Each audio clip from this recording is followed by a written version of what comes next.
Baik, bismillah. Assalamualaikum warahmatullahi wabarakatuh. Alhamdulillahirabbil alamin. Allahumma shalli wa sallim ala nabiyina Muhammad wa ala alihi wa sahbihi wa sallim ajmain, amma ba'du. Saudara-saudari yang dirahmati Allah Subhanahu wa taala dimanapun kalian berada, khususnya anak rantau, selamat datang. Mudah-mudahan channel ini bisa bermanfaat untuk kita semua dalam meniti hidup di perantauan, menjadi perantauan sejati dan mendapatkan kesuksesan terbaik di dunia maupun di akhirat. Baik, kembali lagi pembahasan buku saya Anak Rantau ya. Kita masuk kepada langkah ke 16 ya. Dengan judul Gak bergerak lapar, bergerak semakin lapar ya. Saya akan langsung membacakan di bab ini. Saya mengutip Quran surat At-Talaq ayat 3 ya, teman-teman. Saya akan membacakannya langsung ya.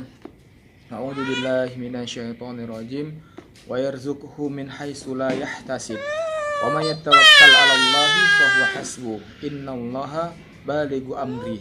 Qad ja'alallahu likulli syai'in qadra ya.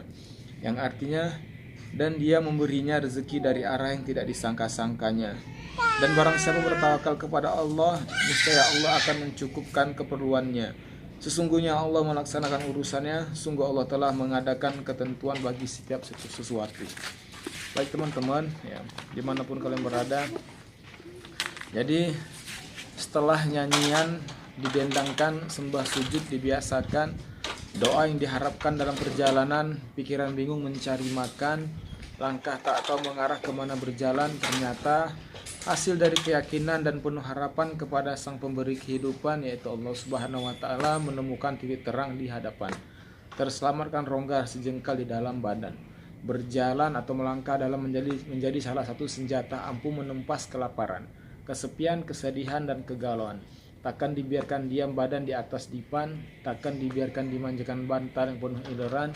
Melangkah dan melangkah, berjalan dan berjalan telah menjadi sarana dalam meraih kesuksesan.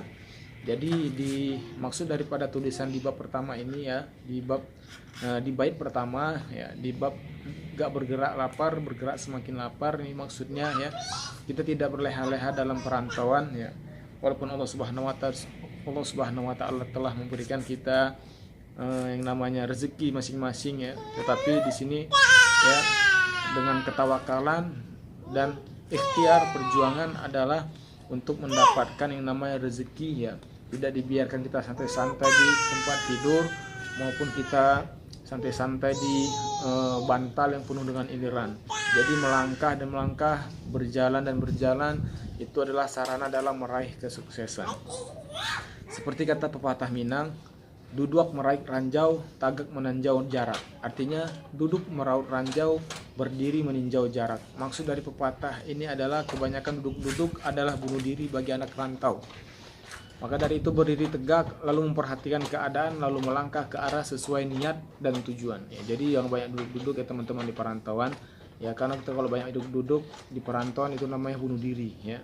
Maka dari itu berdiri dan melangkah ya. Melangkah, perhatian keadaan, melangkah ke arah sesuai niat dan tujuan. Haram bagi anak rantau bersikap malas ya.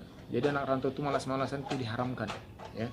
Kamu tidak sedang di rumah ya, tempat di mana selalu ada keluarga yang bersedia menyokong hidupmu bagaimanapun keadaanmu ya. Jadi anak rantau itu ya nggak bisa malas-malasan, karena kita nggak di rumah. Kalau kita malas-malasan, siapa yang memberikan kita makan? Seperti itu ya.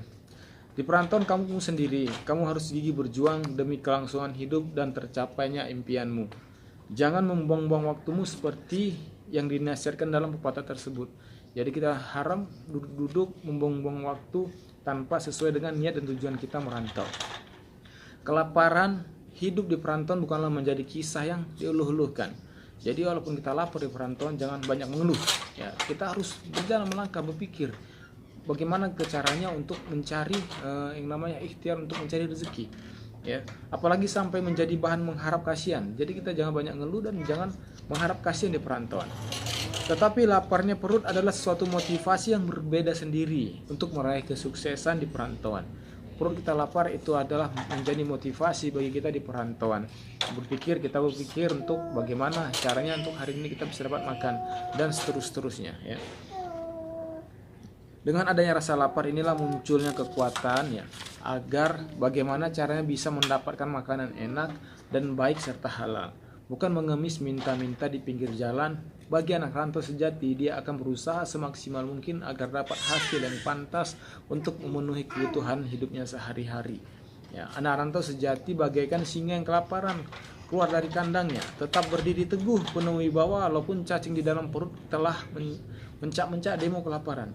Jadi anak rantau itu walaupun kita kelaparan ya, kita macam bagaikan singa ya, keluar dari kandang, penuh wibawa ya, tidak ngeluh, tidak minta-minta ya.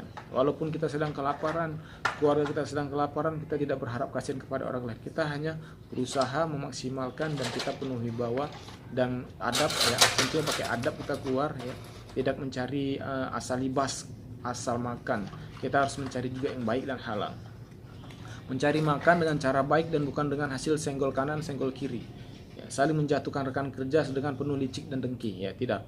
Anak rantau sejati, walaupun kita kelaparan, kesusahan, kita sebaiknya mencari nafkah itu ya tidak mensenggol kanan, senggol kiri ya, tidak iri, tidak dengki dengan licik ya, menjatuhkan teman-teman rekan kerja, tidak. Anak rantau sejati adalah orang-orang yang mencari makan dengan adab ya, dengan adab ya, dengan ihsan ya, selalu merasa diawasi oleh Allah Subhanahu wa taala, mencari nafkah dengan penuh kebaikan ya. Maka bagi anak rantau yang mengerti perjalanan hakiki akan selalu bergerak dan termotivasi untuk mencapai kesejahteraan sejati di dalam jalan mencari ridho ilahi. Jadi ya bagi anak rantau ya yang kita paham ya, kita akan mencari jalan yang hakiki, selalu bergerak dan terus termotivasi, baik dari dalam diri ya ataupun di sekeliling kita. Itu menjadi motivasi kita untuk mencari kehidupan kesejahteraan sejati. Apa itu kesejahteraan sejatinya? Yaitu mencari ridho ilahi. Baik teman-teman, di bab ini mungkin sampai di sini saja. Mudah-mudahan bisa memberikan motivasi khususnya untuk diri saya sendiri ya. Teman-teman semua tetap semangat, mudah-mudahan kita mendapatkan kesuksesan terbaik di muka bumi ini sampai kita pulang kampung ke surga nanti. Amin. Ya, mudah-mudahan ini bermanfaat. Wallahu a'lam bishawab. Assalamualaikum warahmatullahi wabarakatuh.